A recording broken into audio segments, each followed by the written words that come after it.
All right, guys, so Jared, the HOA Crusader here, and we're going to be talking about some summer tips, summer month topics, because it's summer and people care about that stuff. And my social media guy says it'll be good for the channel. So here we go. All right, first question. Noise complaints. What do you think about how much increased noise is there in the summer? People having friends over, like, what's your experience with that? All right, so as far as noise complaints, I think noisy people are noisy people. I don't necessarily see too many additional noise complaints for the summer times unless there's a pool. Yeah, people have like parties and events and do fun stuff, but I don't notice like a substantial increase in noise complaints. If there's a pool close to residential areas, then the pool can get loud. Best way to solve that issue is just put a time limit on the pool and have it that time limit, or the pool closes at 8 o'clock or 9 o'clock. Just make sure it matches the association rules around that. Okay. Next, how about like lawn maintenance? People probably get that done early in the morning. Do people ever complain about that? How do you address that? So as far as lawn maintenance, we do have in our contracts for landscaping restrictions. Well, for our vendors at least, we have times of the day that they can and can't mow. So we're like 8 a.m. to 6 p.m. Monday through Friday, and then 12 to 5 on Saturdays. So anytime it's in those windows, they can come and mow and do their thing. But we try to avoid them coming at 6 a.m. because they do like to get started early. So we do write that in there. As far as if you're in an HOA and you own your property and you're maintaining your own lawn, I think in those neighborhoods you're going to have a really tough time trying to enforce like lawn maintenance rules or like lawn maintenance windows. It's just kind of like be courteous to your neighbors. Okay, how about pools, rec areas? What kind of problems start to come up once those areas are available to use in the summertime? So some big ones are people coming in from other complexes to try to use our pools. That's a big one. We've put key coded locks on all of the pool facilities so that hypothetically, and we change them every year. So hypothetically speaking, they have to be a resident of the association to have access to that. I would say along with pools, kids, it's tough. A lot of parents a lot of times parents like really want, like they need something to do with their kids, and the pool is a place they can bring them to and they can have fun and they can do their thing, and the parents can kind of talk to each other and chill out. And then you got older people who are also trying to use the pool and don't want to be around kids, and unless it's a 55 plus community, like there's not much you can do. So sometimes we get complaints from older neighbors about the kids, or from the parents of the kids saying that the older neighbors are being mean to them. Sometimes they want adult swim hours. You can't have that. I found out recently that that's like illegal. It's like a civil rights violation. You can't have adult swim hours because it excludes a group of people. So that's like federally illegal. Don't do that. I didn't know. Fortunately, I didn't get in trouble for that, but the attorney did mention that to me. I would say those are the big ones. Underage kids, unsupervised kids, they get to be like 13, 14. Them and all their friends go up to the pool, and that can be a little sketchy when you have a bunch of 13, 14-year-olds running around, getting into trouble around the pool, and then just people from other complexes. So can people bring guests usually, and how many can they bring? So if it's a common or shared pool, if it's like a shared pool area, I say usually we have a limit on guests. It's either 2 guests or 4 guests per unit. I think guests in general are fine. I think where it becomes a problem is if you try to throw a pool party on like a Saturday when everybody else is trying to use the pool, and it's you know, if you're going to do a party or something like that, you should have a provision where you can rent out the facility from the association. That way, at least if you're restricting other people's access, the association as a whole is benefiting from it. But yeah, I mean, unless it's an association sponsored function where you just say, hey, invite who you want, I say 2 to 4 guests is probably the maximum reasonable amount of people you want to have at any given time. All right, moving on. How about parking issues? You know, summer means hang out with friends, more guests. So have you had to deal with parking issues, and what are some tips you can give to people to how they can still have fun, have their friends over, but not cause issues with parking? So parking is a big problem at a lot of our associations, mainly because the family dynamic or the family like structure has changed over the last few decades. So we have a lot of associations that were built in the 70s and 80s. And at that time, the average household had one vehicle, right? Mom stayed home with the kids, dad worked, they shared a vehicle. That was the traditional family structure. And as a result, a lot of these associations that were built during those decades only allotted for 1 to 1.5 parking spaces per unit. Nowadays, at minimum, a couple probably has 2 vehicles, right? Every person generally has a vehicle, at least where we operate out of in Connecticut. Sometimes 2 people have 3 or 4 vehicles. So if they're sharing a common parking area and there's only like 1 to 1.5 parking spots designated per unit, it leads to a shortage of parking. We handle this differently depending on the association. Usually we try to do at least 1 assigned spot, although I do have an association in Hartford, in the inner city, that they don't even have 1 parking spot per unit. They do have a lot of garages there though, so hypothetically they should have enough parking. That said, generally the way to resolve this is parking passes, parking permits, and registering everybody's vehicle and plates. And this is a good way to keep track of who's visiting. Sometimes we register the owner's vehicles and then give them 1 parking pass to use for guests. Guests have to use a visitor spot. We handle this a bunch of different ways depending on the association, but it is a common problem. I would say if you're gonna have a lot of guests on a specific evening, it's always good to shoot your property manager an email, just give them a heads up. They're probably not gonna make a big thing out of it, but just say, hey, listen, we're having a get together, Friday night. Just wanna let you know we're gonna have a lot of extra vehicles.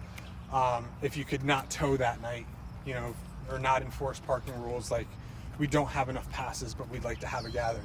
As long as it's not going on all the time, that's fine. Most of the parking rules are put in place to prevent like perpetual offenders or just people who are just abusing the rules. So you're allowed to have parties, you're allowed to have people over, but you're not allowed to like buy 3 vehicles or 4 vehicles if your association is short on parking and you all have to share parking spaces. Just like common courtesy like that. Yeah. All right, so let's talk about heat now, the worst part of summer. So, AC units, central AC, what do your places have, and how can people not spend as much money? How can they save money if they want to stay cool? So, we don't have too many high-rise buildings that we manage. So those, the key is just to make sure you have working mechanical systems at all times, right? Like heat in the winter, cool in the summer, and make sure those are working or else people are going to be very upset. But the vast majority of condo associations and HOAs, the mechanical components are a unit owner responsibility. And so the short answer to that question is it's not my business. Your mechanicals, your problem, your business, make sure they work. If you need a reference or a vendor to help you, maintain or adjust your mechanicals, then we can help with that. We can say, hey, listen, this is a good vendor we work with. But, as far as saving costs and stuff like that, it really depends, unit to unit, association to association. They're insulated differently. They have different systems in place. Some are central air, some have window units. I don't want to speak too much on it because it's not really my business, because it doesn't fall under the things that we need to manage. Usually mechanical components are a unit owner issue or unit owner thing. Top 3 tips for the summer. Yeah. For being a good neighbor and also having fun. Got it. All right, top 3 tips for the summer to be a good neighbor and have fun. Communication is number 1. Just let people know what your intentions are. It doesn't mean that everybody has to know your business. What it means is, as a courtesy, give your neighbors a heads up if you're going to do something that could potentially affect them. If you're going to be having a party and it's going to take up a bunch of parking spaces and it's going to be loud until later than usual, most people are going to be fine with that as long as it's not happening all the time. But just give them a heads up. Be like, hey, listen, I'm having a thing this Friday. There's going to be people here. It's going to be a little louder. We plan to wrap up around 10. I apologize in advance. You're welcome to come and join us if you want, or whatever the case is.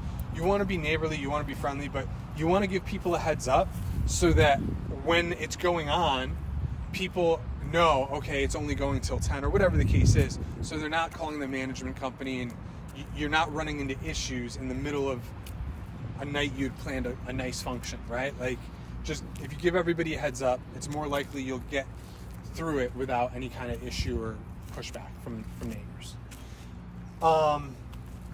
That's probably the number 1 tip. Just try to put yourself in other people's shoes, right? If you like to use the pool or anything like that, everybody likes to use the pool, right? If you are someone with kids, understand that there might be older people who don't have kids who would like some peace and quiet.